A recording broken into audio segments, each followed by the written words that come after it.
Bolalar bilan Jahon akani kuzatgani keldik. Voy bolalar. Voy Jahon aka. Ha? Nima bu?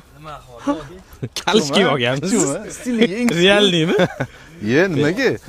Okay, bachkana bo'lmay. Ya, g'ayt Kalishda ketmoqchimiz. Kalishda ketamiz. Mazza-yu bu narsa.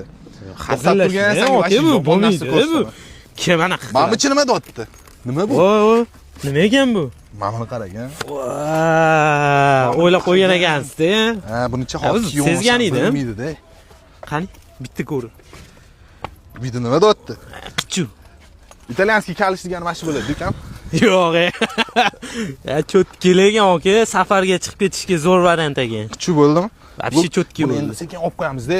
Ukam, senga undan ham zo'r narsani ko'rsataman. Faqat hamma bilib qolmasin. Nima ekan bu? To'xta, ochib oling, o'zi ochilishi ham qiyin ekan. Nima bu? Voy, okay, yana ketmasam, uyatda endi chunki chekkan so'raydi-yu. Butun dunyo ko'ryapti bu narsani nimaligini. G'ijim bo'lmaganligini ko'rsam, luk qanaqa bo'lyapti? Dahshat. Okay, zo'r. Narx-navz qiziq bo'lsa kommentariyada pul qoldiringlar. Tabiiy javobimizni ko'rib turganinglar. Endi safarga ketolman. Sog' bo'lasizlar.